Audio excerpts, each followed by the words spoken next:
마지막에는 아들을 통하여 우리에게 말씀하셨으니 이 아들을 만유의 상속자로 세우시고 또 그로 말미암아 모든 세계를 지으셨느니라. 이는 하나님의 영광의 광채시요 그 본체의 형상이시라.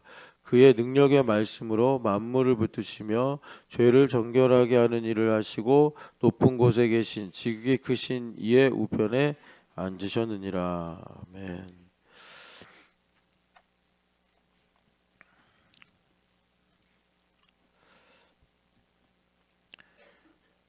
교회를 왜 다니느냐?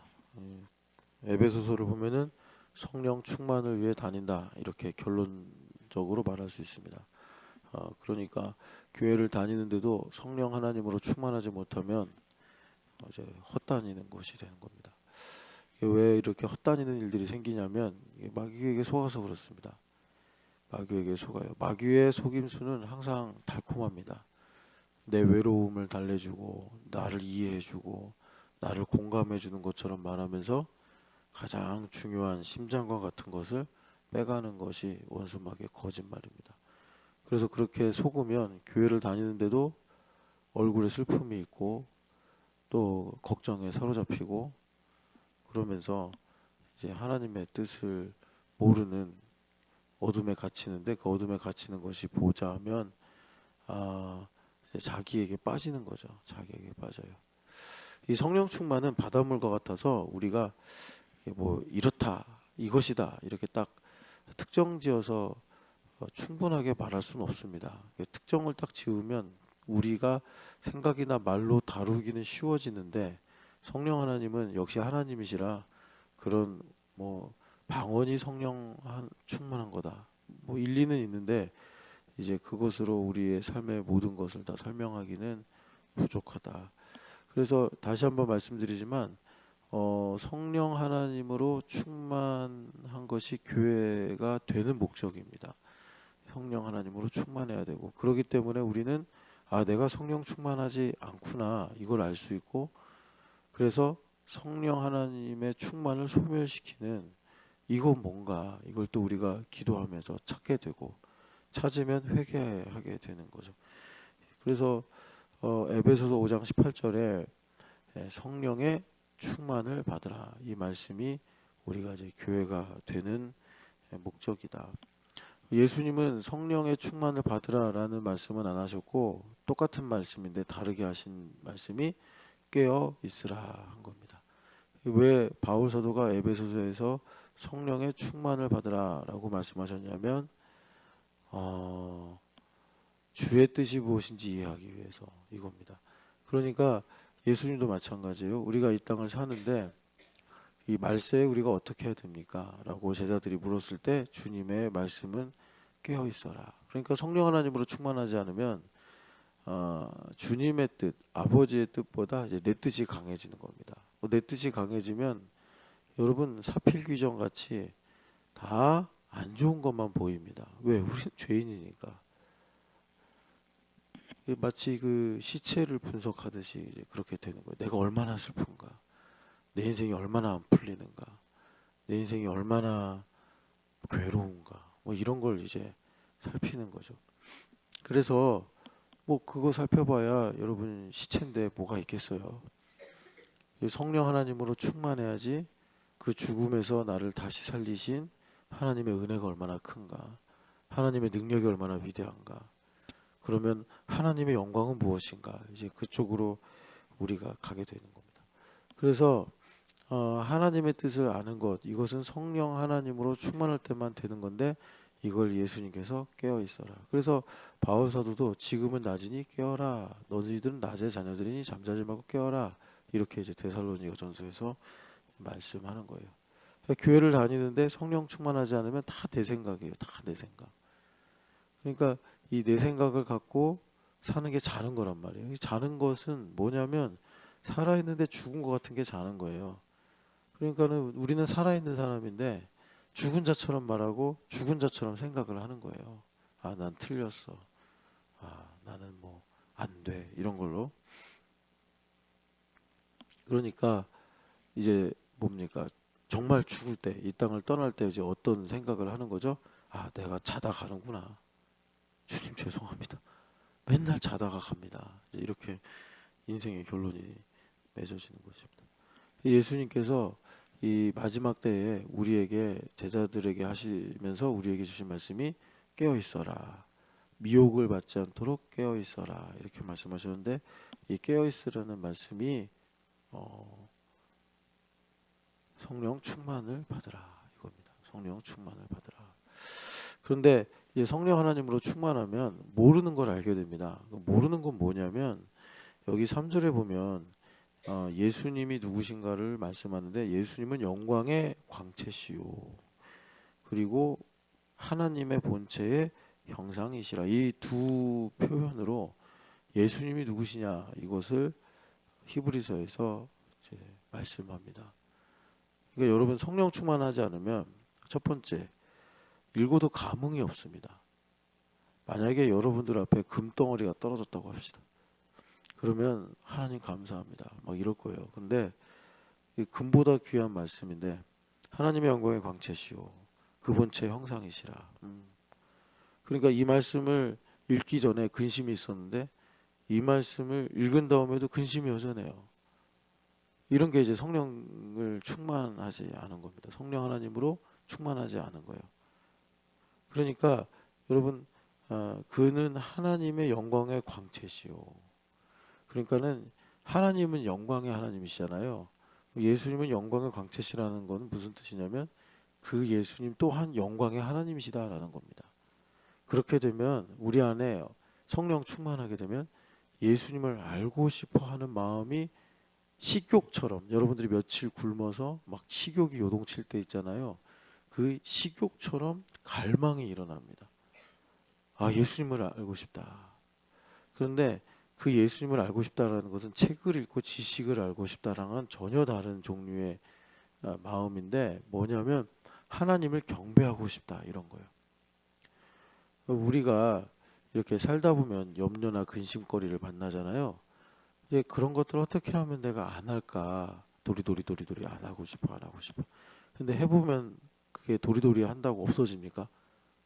내 머리만 어지러워. 하기 싫어. 어지러워 막 이래요. 예. 그리고 염려 근심은 더 심해지고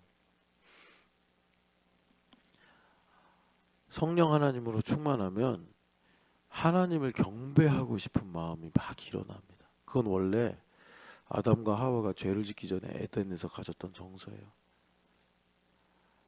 내 인생은 왜 이렇게 안 풀려?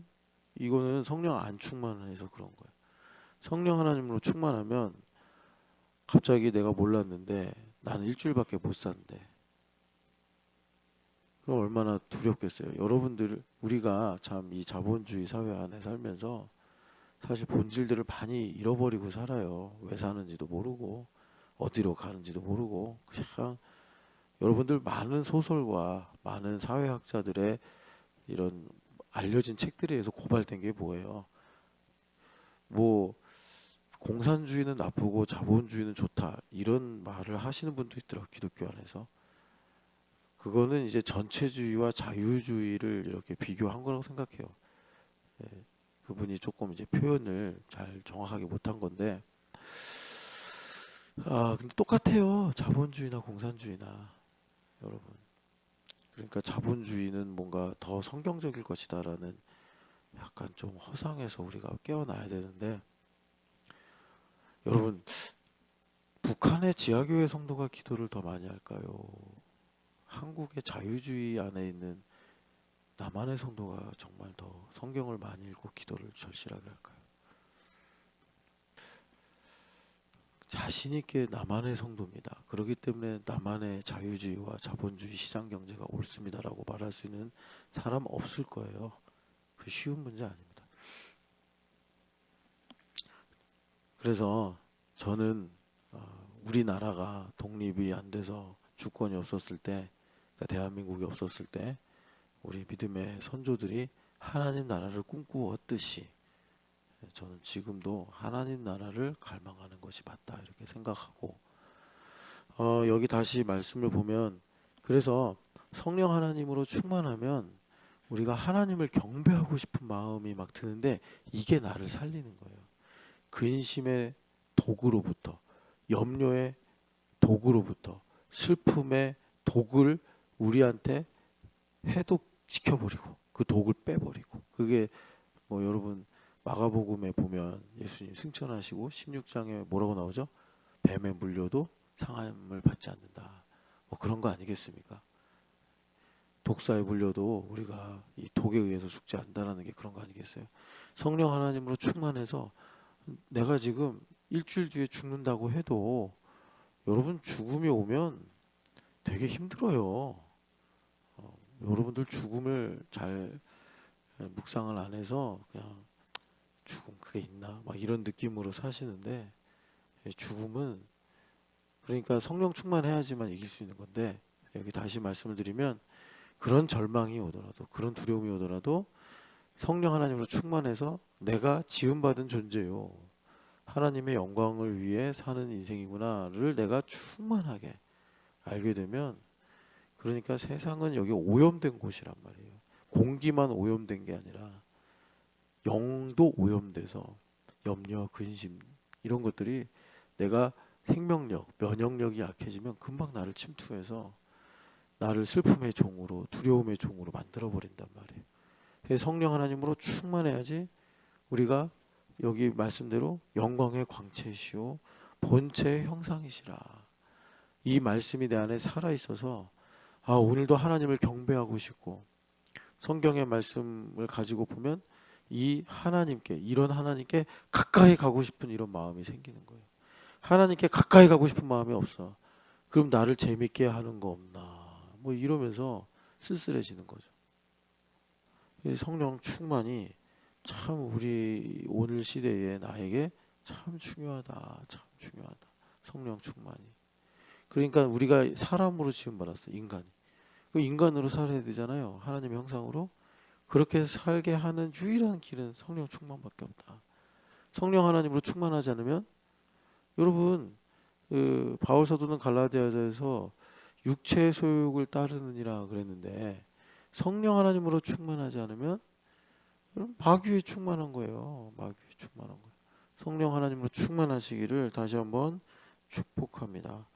그래서 오늘 1장 2절 보면은 여기에 마지막 날에는, 그러니까 우리가 사는 이 마지막 요에서의 마지막 날에, 그 마지막 날에 주님께서 여기 아들을 통하여 이렇게 번역을 했는데, 아들 안에서 이렇게 보는 게 좀 더 우리한테 정확할 것 같아요.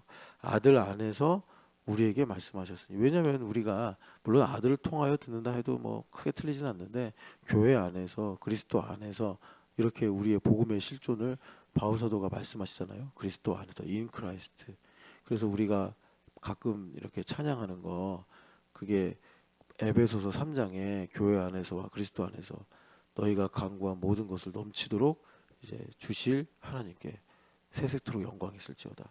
그러니까 그리스도 안에서와 교회 안에서가 우리에게 그 실존의 대표적인 말씀이란 말이에요. In Christ and in Church. 그래서 아들 안에서 우리에게 계속 말씀하신단 말이에요. 주님께서 우리에게 말씀하셔요. 말씀하시는데 그 아들은 누구시냐? 그러니까 만물을 다스리시는 분이다, 이렇게 말씀하는 거예요. 그래서 오늘 가장 중요한 거 이제 성령 충만, 그리고 성령 충만으로 말미암아 나의 삶에 이루어지는 하나님의 만물의 통치. 이제 이 내용이 참 중요한데, 하나로 묶으면 하나님 나라입니다. 그래서 그 아들이 누구시냐?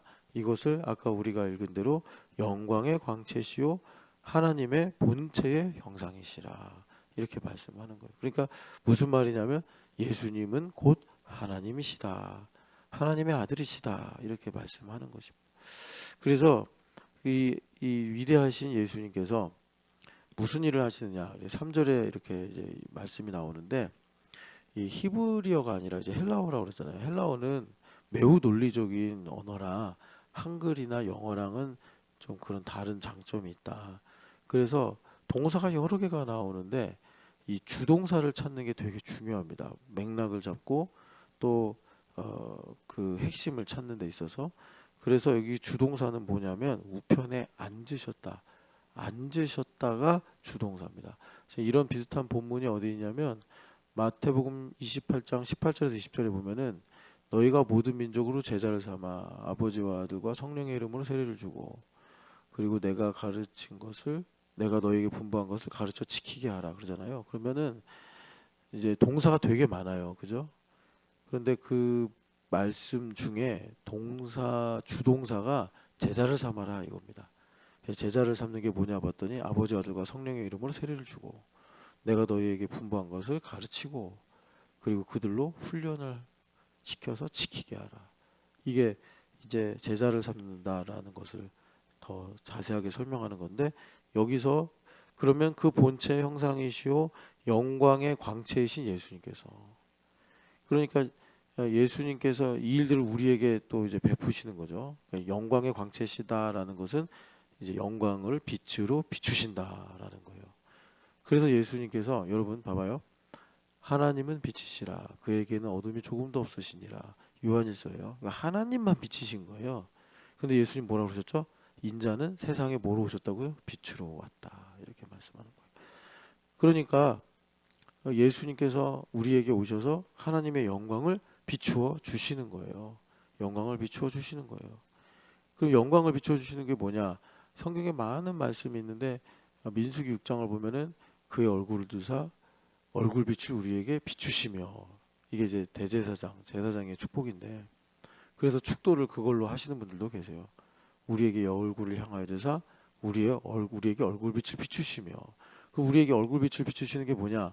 이거예요. 지연아, 난 널 참 사랑한다. 이거예요. 근데 그걸 이제 뭐 우리가 음성으로 들을 수도 있고 성경 본문에서 읽을 수도 있고 형제와 자매 사이에 들을 수도 있는 거고 내 마음에 감동으로 줄 수도 있는 거고 아니면 그냥 혼자서 내가 공기처럼 마실 수도 있는 거예요. 주님께서 나를 사랑하신다. 그러니까 내가 빛 가운데 있는 거예요. 빛 가운데 있으면 그런 주님의 마음이 나에게 확신이 되고 그래서 우리가 죄를 이기고 세상을 이기고 사는 건데 내가 이제 그 영광이 아니라 이제 여러분 이 빛과 관련된 말씀이 많은데 요한복음 3장에 보면은 사람이 뭐래요? 빛보다 뭘 더 사랑한대요? 어둠을 더 사랑한대요. 어둠을 더 사랑하는 게 뭐예요? 세상을 사랑하는 거 아니에요. 세상을 사랑하는 게 뭐예요? 결국 이거예요. 난 왜 이렇게 가난하지? 이러는 거예요. 나를 가난하게 하신 하나님은 오르십니다. 나의 발을 사슴과 같게 하사 높은 곳으로 다니게 하소서. 아니 이래야지. 난 왜 이렇게 가난하지? 그게 뭐예요? 나는 하나님보다 어둠이 더 좋아요. 이러고 있는 거예요, 여러분. 예? 제가 왜 이렇게 흉내내는지 알아요? 이러지 말라고. 제발 좀 이러지 말라고. 왜 그러고 사냐고. 예? 그래서 주님께서 그렇게 영광의 광채로 오시면 우리에게 빛을 비추셔서 우리에게 그러니까 예수님께서 세상의 빛으로 오셨다는 게 뭐예요? 나도 너를 정죄하지 아니하노니 주님은 정죄를 안 하신다고. 어느 날 예수님께서 어떤 좋은 집에 가셨어요. 좋은 집에. 그냥 그 집에만 가도 사람들이 우와 예수님 요즘 잘 나가네 할 그런 정도의 집에 가신 거예요. 갔는데 초대받지 않는 손님이 왔네. 근데 그 초대받지 않는 손님은 다 아는 사람이에요. 이제 그 여인이 말이에요. 그 저기 주의도 상관하지 않고 그냥 예수님 발 붙잡고 우는 거예요. 민망하기도 하고. 그러니까 이게 이제 반대가 되는 겁니다. 예수님께서 그 집에 초대가 돼서 아마 제자들도 삭개오 집에 갈 땐 좀 식당 가서 드시면 안 되나? 왜 삭개오 집에 가셔서? 왜냐면 주위에 눈총들이 있으니까. 여러분 그 예수님 제자들한테 주위에 있는 그 시선들이 뭐라 그래요? 왜 당신의 제자들은 금식을 하지 않습니까? 그러니까 항상 이제 그 일거수일투족을 보는 거예요. 잘하나 못하나. 그러니까 삭개오 집 물론 잘 살았으니까 좋았겠지만 뭐 유대인들이 그런 걸로 뭐 좋다 싫다 의롭다 이럽니까?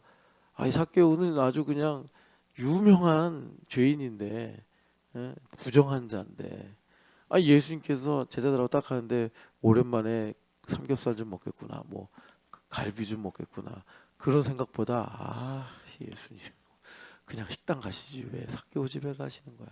이제 그런 것처럼 예수님 이제 그 좋은 집이라는 게 이제 시몬이라는 바리새인 집입니다. 바리새인 집에 딱 가는데 잘 사니까 초대했겠죠. 집 한 방 한 칸인데 예수님 초대했겠습니까? 바리새인인데 뭐 사내들인 공회에도 속해 있을지도 모르고 제법 재력이 있으니까 예수님만 초대했겠어요? 제자들도 다 불렀겠지. 그럼 여러분들 집에서 10명 넘게 대접하려면 그 비용 많이 들어가잖아요. 그리고 그런 이제 요즘에 아주 잘 나가는 예수님 모시는데 사람들 다 보잖아요. 그러니까 자기도 이제 자랑하고 싶으니까 좋은 걸로 위세를 떨지 않겠습니까? 뭐 음식이나 이런 거 갖고.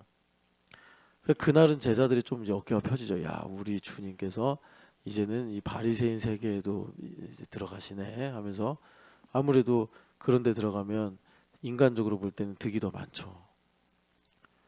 그래가지고 예수님 딱 앉아 드시는데 그 여인이 와서 그냥 흥을 다 깨버리는 거예요. 그냥 엉엉 울면서 잡아서 끌어내고 싶은데 그랬다간 이 잔치 전체 분위기를 흐릴 것 같기도 하고, 그러니까 사람들이 당황스럽고 이러면서도 어찌할 수 없는 거예요. 그런데 그때 이제 시몬이라는 이 바리새인이 속으로 생각하는 거죠.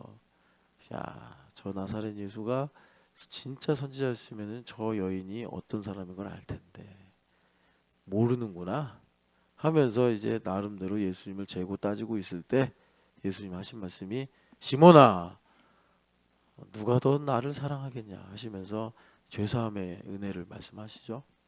그러니까 예수님 정죄를 안 하신다고. 예수님은 왜요? 빛이시라서. 그 예수님 너무 좋죠. 여러분들의 아내마저도 남편마저도 정죄하잖아요. 그럴 수밖에 없잖아요. 우리 인생은 어디 가서 쉴 거냐고. 예수님밖에 없잖아요.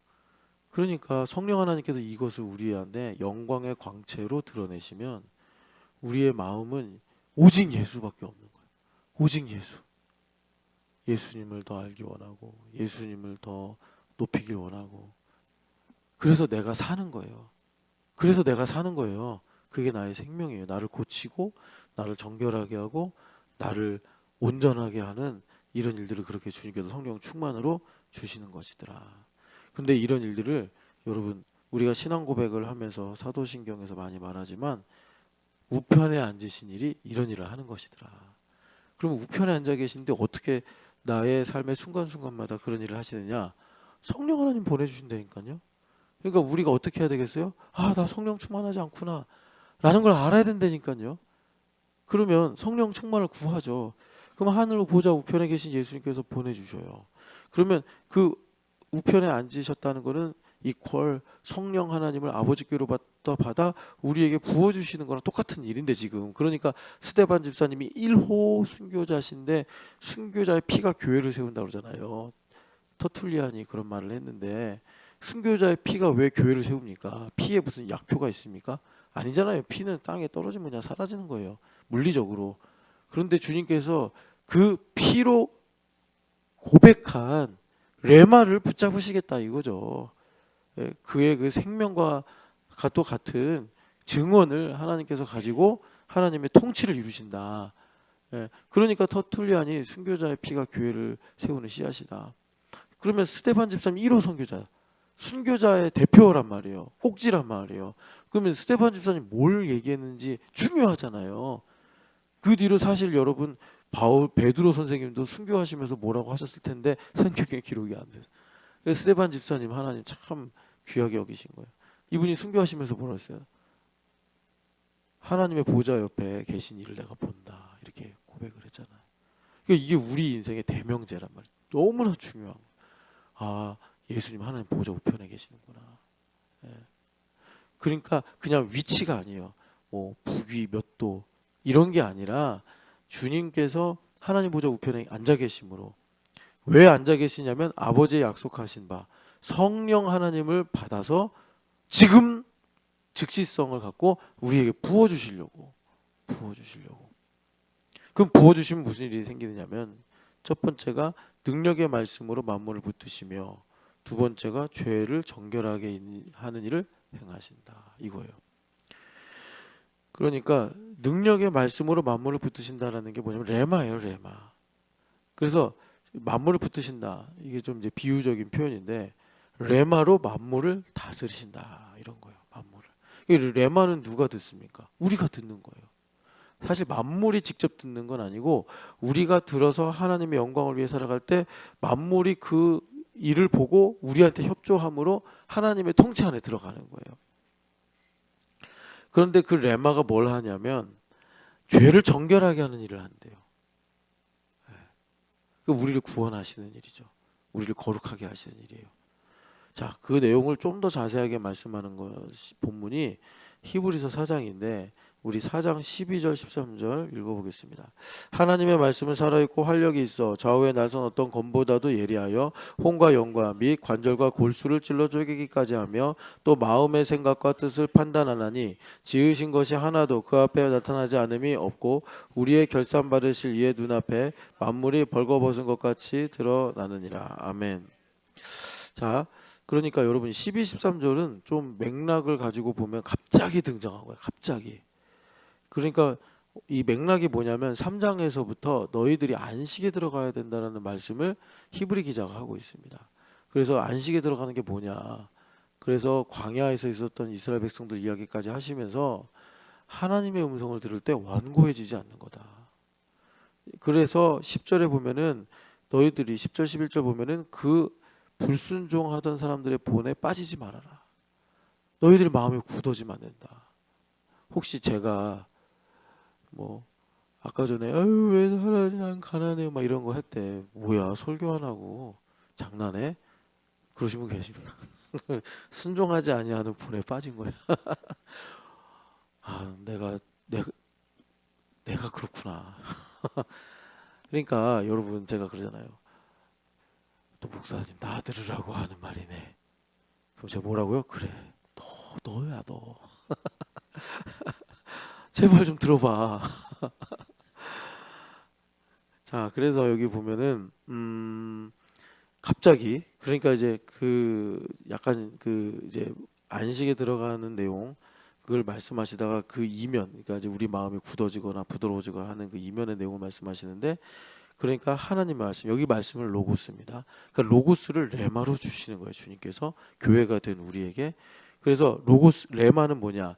living 그리고 effective living and effective word다 이렇게 보시면 돼요. 살아있는데 효력이 있어요. 그러니까 이게 레마죠. 예. 그 레마가 어떤 거냐 봤더니 좌우의 날선 어떤 검보다도 예리하여. 그래서 이 메스 외과 의사의 메스와 같은 하나님의 말씀이 얼마나 예리한지 혼과 영과 관절과 골수까지 찔러 쪼갠다. 그러니까 그게 무슨 얘기냐 봤더니 마음과 생각을 다 드러내 버린다. 내 마음의 동기가 뭔가. 그러니까 여러분 하박국서에서 하박국이 믿음의 근간이 흔들리는 일을 경험하고 있잖아요. 내가 그렇게 믿었던 그게 사라지고 없어지는 거예요.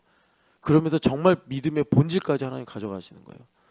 그러니까 우리가 율법하에 살기 때문에 믿음을 지탱하는 믿음을 가능하게 하는 근간이 필요해요. 뭐 생물학적으로 말하면 먹는 거 자는 것도 믿음을 위해 필요한 거예요. 그러니까 하나님께서 먹을 것도 주시고 또 우리에게 뭐 마실 것도 주시고 그러는 거예요. 믿으라고 믿음으로 살으라고. 그런데 하나님께서 어쩔 때는 특별한 상황에서는 그것까지 없애버려. 그래서 정말 믿음이 뭔가 이거를 주님께서 우리에게 배우게 하시는 거예요. 그런 일들을 우리가 스스로 자원해서 하는 게 이제 금식기도 그런 거 아니겠습니까? 그래서 하나님 나의 믿음 이런 걸 이제 하나님께 구하는 거죠. 그래서 하박국 선지 이제 우리는 그런 상황이 오면 하나님 틀렸다로 가요. 근데 감히 하나님 틀렸다라고는 얘기 못 하고 하나님 왜 이러십니까? 뭐 이러든지 하나님 난 너무나 힘듭니다. 뭐 욥처럼 생일을 저주하고 뭐 이런 거. 뭐 아니면 좀 이제 촌스러우면 쟤는 되는데 왜 난 안 돼요? 뭐 이런 식으로. 아 이건 진짜 좀 촌스러운 거예요. 그래서 여하튼간에 그런 식으로 이제 우리가 믿음의 시험을 받는데 그때 하나님께서 하시는 말씀은 뭐냐면 이거죠. 그러니까 믿음으로 말미암아 살리라. 하나님은 선하시고 하나님은 틀림이 없다는 것을 너가 믿어라. 이렇게 말씀하시는데 그러지 못하는 이유는 너 마음이 교만하여 정직하지 못하기 때문이다. 하박국서 2장 4절 말씀이에요.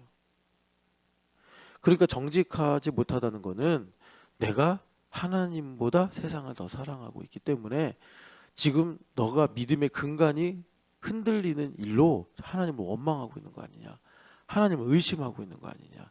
네가 생각할 때 근간이지만 나는 바닷물을 창조했고 하늘을 만든 사람 하나님이시고 땅을 지은 하나님이고 저 우주 천체를 다 움직이고 있는 하나님인데 감히 네가 지금 말하는 게 근간이라고 할 수 있냐. 이렇게 이제 하나님께서 성경을 통해서 우리에게 말씀하시는 거예요. 그러니까 주님은 이러시는 거죠. 너 마음과 생각의 동기가 뭐냐? 너가 지금 나보다 자식을 더 사랑하고 있는 거 아니야? 너 그동안 기도하고 너 지금 그동안 뭐 봉사하고 하나님 사랑한다는 거 너 자식을 가지기 위함이요. 너 자식을 가지고 네가 행복을 누리기 위해서 그런 거지. 그게 정말 나를 섬긴다고 할 수 있냐? 그래서 아모스서에서 하나님께서 그러시는 거예요. 너희들이 40년 동안 광야에 있으면서 한 번이라도 나를 제대로 섬긴 적이 있냐? 너희들이 하늘의 신과 그 별의 신들을 섬기지 않았냐? 주님께서 그때서야 진실 토크를 하시기 시작하는 거예요. 그래서 공의를 하수같이 정의를 강물같이 하시겠다. 이제 이런 말씀을 하시는 거죠. 그래서 여러분 우리 신촌연합교회는 하나님께서 제사장으로 가까이 하기를 원하시는 거예요. 왜 제사장을 그렇게 하나님께서 불편하게 구속하셨을까요? 깊이 성찰하라고. 제사장은 날마다 하나님의 종이기 때문에 그분은 하나님의 음성이 들리지 않으면 나 제사장으로 사는 거 너무 불행해. 나는 내 마음대로 돌아다니고 싶고 내 마음대로 옷을 입고 싶고 내 마음대로 먹고 싶은데 내가 제사장으로 사니까 이런 모든 것들이 다 안 되고 뭐 이렇게만 해야 되고 너무 힘들어. 그래서 어떻게 해야 되는 거죠? 제사장 때려치나요? 아니죠. 주님의 음성을 듣게 하여 주옵소서. 성소를 걸어갈 때 음방울 소리가 나는 그것을 떠올리면서 걸음걸음마다 주님의 음성을 듣게 하옵소서. 족장은 걸음걸음마다는 아닐 거예요. 정량화된 표현으로 보면. 그러나 제사장은 마치 아기가 아장아장 걸을 때 부모를 의식하면서 걸어야 되듯이 자기가 다 할 수 있는데도 하나님 한 걸음 한 걸음 주님 의지하면서 걸어야지 이분이 왜 사는지 하나님의 은혜가 얼마나 풍성한지를 알고 살아갈 수가 있다. 그 말은 뭐냐? 내가 나를 깊이 성찰해서 내가 얼마나 하나님 앞에 은혜 없으면 살 수 없는 인생인가를 깨닫게 하시는 복을 누리는 거예요. 예. 그래서 여기 보면은 주님께서 그렇게 레마로 마음과 생각과 뜻을 판단하게 하신다. 어제 김찬원 형제가 하나 저한테 일상의 질문을 했는데 그 정도로 주님을 사랑하길 원하시더라. 응? 그 미묘한 거짓말도 아닌 돈을 떼먹은 것도 아닌 그 미묘함까지도 어떻게 해야 된다고? 그러니까 어떻게 해야 된다고? 감사해야 된다고. 그런 미묘한 가운데서도 하나님의 뜻을 캐치할 수 있어야 된다고. 그래요. 그래서 그게 그래서 뭐냐? 어제 김찬양 형제가 예화로 설교 한 편 하고 간 거야. 그게 뭐야? 어떻게 하면 알 수 있어? 그게 박효진의 뒷모습을 보고 기도한 거예요. 박효진의 뒷모습을 보고 기도했대. 그랬더니 하나님 응답하셨는데 그래서 육아지원금? 그지? 그 김찬양 기도해서 된 거예요. 김찬양 형제가 저기서 딱 보는데 효진이 누나 뒷모습이 참 그렇게 주님의 은혜가 필요하구나 해가지고 기도했더니 딱 됐더래. 그거요 그거. 잘 모르는 것 같은데 하여튼. 자 그래서 여기 보면 13절이요. 여러분 사실은 상당히 의역이 된 겁니다. 난해할 수 있는 구절인데 문법이 어려워서가 아니라 아무래도 이걸 번역하실 때 학자들이 이런 이제 관점을 갖고 있어서 그랬던 것 같아요. 그러니까 무슨 말이냐면 여러분 이게 되게 중요합니다. 여기서 주님의 만물 통치가 뭐냐면 여기서 말씀대로 이 만물이 주님 앞에 벌거벗겨진 것 같이 나온다. 이제 이거예요. 만물이. 그 말은 무슨 말이냐면 그러니까 만물이 지으신 하나님의 뜻대로 이제 움직인다 그런 겁니다. 그런데 그 다음에 하나의 명사절이 나옵니다. 헬라어를 보면 하나의 명사 관계대명사 명사절이 하나 나오는데 그 명사절이 뭐냐면 이제 저도 나름 그냥 이런 관점으로 의역을 해보면 마치 말씀이 우리에게 그러하듯이, 이런 내용이에요. 그러니까 만물이 벌거벗은 것 같이 하나님 앞에 드러나는 것이, 그러니까 이사야서 60장의 말씀처럼 먼 바다의 부가 하나님의 성전으로 와서 하나님께 영광을 올린다라는 영광의 법이 있지 않습니까?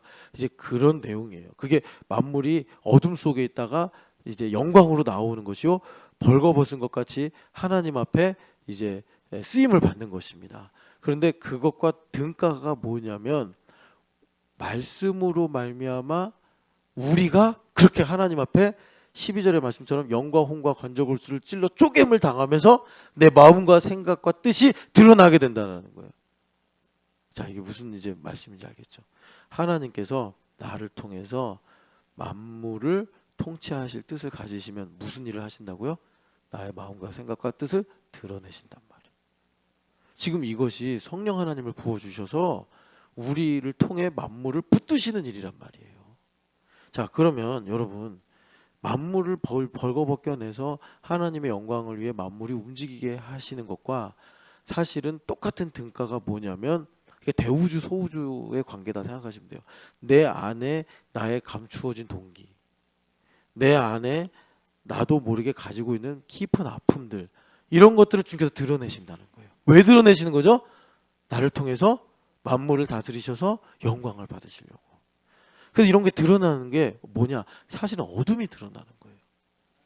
우리 속에 들어가 봐야 죄인인데 뭐 욕심, 정욕, 교만, 이런 거밖에 더 있겠어요. 근데 우리가 이제 이 심리학에서 말하는 것처럼 무의식으로 덮어놓고 사니까, 근데 이거는 무의식보다 더 깊은 거란 말이에요. 더 깊은 거. 그래서 그걸 성령 하나님께서 오셔서 어떻게 하는 거예요? 예수님을 드러내실 때 예수님을 비치시니까 그걸 짠 하고 비춰주시는 거예요. 그러면 물론 하나님의 놀랍고 풍성하신 뜻도 우리가 보게 되지만, 그 과정에 뭐가 있냐면 내 마음과 생각과 뜻을 주님께서, 여기 판단이 심판한다, 그런 말씀이에요. 드러내시는 거예요. 주님께서 드러내시는 거예요. 드러낼 때 여러분, 가인 어떻게 했어요? 내가 동생을 지키는 자이니까 이따위로 말하고, 아담은 어떻게 했어요? 죄 지은 다음에 예수님 하나님 나타나시니까 숨어버리고. 그게 우리 심보란 말이에요. 하나님 향한 반감. 그러니까 어둠이 드러나면 우리는 하나님 앞에, 그래서 어쩌라고요, 뭐 이런 식으로 가든지, 아니면은 아주 얼굴을 그러니까 굳게 해가지고 뭐 이제 원망하고 또 외면하고 이러려고 방어 기제들을 사용한단 말이에요, 나름대로. 그런데 여러분, 요한복음 3장 한번 보세요. 요한복음 3장을 보면은, 요한복음 3장을 보면 21절 같이 읽어보겠습니다. 진리를 따르는 자는 빛으로 오나니 이는 그 행위가 하나님 안에서 행한 것임을 나타내려 함이라 하시니라. 아멘. 어둠이 드러나. 어둠이 드러날 때 어둠을 더 사랑하는 사람들은 20절에 빛을 미워한대. 아니, 빛이 문제냐고요. 어둠이 문제지. 근데 어둠을 더 사랑하니까 빛을 미워해. 이런다니까요. 예. 그런데 성령 하나님으로 충만하면 어둠이 드러날 때 빛으로 더 가까이 나간다는 거예요. 예. 왜? 예수님은 정죄 절대 안 하신다니까. 그 가늠하다 현장에서 잡힌 여인을 끌고 왔잖아, 죽인다고 사람들이. 그때 예수님께서 죄 없는 자들이 먼저 돌로 쳐라, 다 가버렸잖아요. 예수님 말씀 듣고 뭐 찔리든지 해가지고. 예수님 뭐라 그래요? 그 다음에 하신 말씀이, 나는 너를 정죄하지 아니하니 넌 이제 가서 그렇게 하지 마라. 그러시고서 예수님 뭐라고 하셨어요? 나는 세상에 빛으로 왔다. 그게 빛이에요. 그래서 예수님께서 어둠을 드러내셔서 어떻게 하는 겁니까? 여기 21절 보면은 그 모든 일들이 하나님의 뜻을 드러내기 위함이다. 마치 이건 연금술 같은 건데, 그러니까 바울 사도가 그러잖아요. 나의 나 된 것은 하나님의 은혜라고. 거기에 물론 바울 사도가 좋은, 그러니까 회심한 이후에 충성하신 내용도 있지만, 사실 여러분 고린도전서 15장 9절 보면 그런 거 내용 말씀 안 하시잖아요. 이전에 나 교회에 핍박자였기 때문에 나는 사도라 부름을 받는 걸 감당할 수 없다. 그런데 그게 자기가 하나님의 은혜로 된 거래요. 마치 연금술 같은 거죠. 어떻게 죄가 하나님의 일을 드러냅니까? 마귀가 말하는 거죠. 그런데 왜 그렇게 되는 거죠? 예수님께서 나를 대속하셨기 때문에. 그래서 예수도 알기 원하면 뭐를 아는 거래요? 나를 대속하신 은혜를 알기 위함이다. 이런 거. 내 인생의 대속의 은혜. 그래서 주님께서 우리 안에 오셔서 어둠을 드러내시는. 그러니까 바울 사도가 이 진리 때문에 뭐라고 말씀하시냐면 그렇다고 우리가 더 죄를 짓자고 할 수 있냐? 그럴 수 없느니라. 이제 이렇게 말씀하시는 거예요. 그래서 그 어둠을 드러내셔서 하나님 안에서 행한 것임을 나타내라 함이라. 예수님께서 이것을 통해서 하나님의 영광을 나타내신다. 그래서 여러분 이 빛에 대한 내용들이 요한복음에 참 많은데 요한복음 9장 보면은 이거는 뭐 이론의 여지가 없어. 이건 죄 때문에 이렇게 된 거야. 뭐죠? 나면서부터 소경된 사람이에요. 그러니까 제자들이 누구의 죄 때문입니까? 이런 질문을 했단 말이에요. 자신의 죄입니까? 부모의 죄입니까? 왜? 나면서부터 소경됐으니까. 그런데 예수님 뭐라고 그래요? 아니다. 이것은 하나님의 일을 나타내기 위함이다. 그래서 그 모든 스토리의 결론이 뭐죠? 보지 못한다고 하는 자들은 보게 될 것이요. 이게 무슨 말이에요? 주님께서 우리 인생에 빛으로 오셔요. 그래서 어둠을 드러낼 때 빛으로 오는 사람은 보게 된다 이거예요. 진짜로 이 어두운 문제가 사라진 하나님의 은혜와 사랑을 깨닫고 자유를 누리게 되는 반면 이 어둠이 드러났을 때 정죄를 받아가지고 빛을 미워하게 되는 사람은 그 어둠에 함몰된다. 본다고 하는 자들은 보지 못하는 자가 될 것이다. 그랬더니 바리새인들이 자문하기를 그럼 우리가 맹인이란 소리야? 오케이, 너희들 맹인이란 소리야. 주님께서 그렇게 이제 말씀하시는 거예요. 자, 그래서 여러분 기억하세요. 오늘 기도할 때 주님은 우리에게 빛으로 오십니다. 빛으로 오시면 우리의 마음도 소우주예요. 그래서 평생 우리에게 바울사도 믿음이 없어서 하신 말씀이에요. 이분이 믿음이 있으니까 어떻게 하신 거예요? 선한 싸움을 싸웠대요. 그 선한 싸움을 싸우는 게 뭐예요? 뭐 마귀랑 막 멱살 잡고 레슬링하고 이런 게 아니잖아요. 자기 안에 있는 견고한 진을 허무는 거예요. 계속해서. 그래서 예수님 빛으로 오셔서 태우야 너가 얼마나 완고하냐. 지연아 너가 얼마나 높아진 이론들을 이렇게 많이 가지고 있냐. 그래서 바울사도가 말씀하시는 거 아니에요. 우리가 싸우는 것은 혈과 육이 아니다. 하나님의 능력으로 싸우는 건데 그 능력은 뭐냐면 내 안에 있는 견고한 진, 내 남편 안에 있는 견고한 진, 내 형제자매 안에 있는 높아진 이론과 싸우는 게 아니라 내 안에 있는 높아진 이론과 내 안에 있는 견고한 진과 싸우는 거예요. 예. 그리고 달려갈 길을 마치고 믿음이 없어도 달려가신 게 아니라 믿음이 있으니까 달려가야 하시는 거예요. 예. 그렇게 하시면서 사신 것처럼 우리 예수님께서 우리에게 오셔서 빛을 비추실 때 어둠이 드러납니다. 어둠이 드러날 때 성령 하나님으로 충만한 사람은 이게 누구의 죄 때문인가? 이렇게 당황하고 낙심해서 정죄를 받는 것이 아니라 여기 아까 그래서 히브리서 1장 3절 첫 그 예수님은 누구신가에 대한 답이 하나님의 영광의 광채시요 그 본체의 형상이시라. 나에 대한 아주 맑고 절대적인 긍정적 인식을 갖고 있습니다. 그게 뭐냐면 난 하나님의 딸이야. 난 하나님의 아들이야. 이것을 그리스도의 영이신 성령 하나님께서 오셔서 나의 정체성, 나의 신앙 고백으로 가지게 하신다고. 그래서 우리가 그런 어둠이 드러날 때 빛으로 와서 나의 인생에 하나님께서 주실 섭리와 계획을 깨닫고 알게 되더라. 그래서 주님께서 여러분 어떻게 되시는 거예요? 나를 통해서 하나님의 뜻을 크게 이루실 계획이 있으시다면 어떻게 되는 거예요? 나를 깊이 성찰하게 하는 거예요. 깊이 성찰하게 돼서 내가 얼마나 하나님을 사랑하지 않는 인생인가. 다른 말로 내가 하나님의 은혜가 없으면 내가 살 수 없는 인생이구나. 이것을 알게 하신다고. 이것을 알게 하셔요. 여러분 우리 신촌연합교회는 여러분들이 여기 오신 거 다양한 이유로 오셨겠지만 가장 본질은 하나님의 변하지 않는 뜻 아니겠어요? 하나님께서 부르셔서 왔다고. 그래서 우리 교회는 말씀이 실상이다를 신앙 고백으로 말한단 말이에요. 무슨 말이냐? 만물통치요, 만물통치. 만물통치는 우리가 이 땅에서 승승장구하고 산다 이런 거 아니고 하나님께서 나를 통해서 그분의 나라를 이루시는데 그 이루시는 과정이 나를 깊이 성찰하게 돼서 내 인생의 어떤 한순간도 버릴 게 없구나. 여러분들이 혹시 코리텐 붐 여사와 같이 아우슈비츠 수용소에 가는 것 같은 이런 고통을 경험하셨다더라도 그것 또한 참 이거는 여러분 우리가 감히 말할 수는 없는 건데 하나님의 나라였구나. 이걸 고백하게 하시는 거예요. 나를 깊이 성찰하게 하셔서.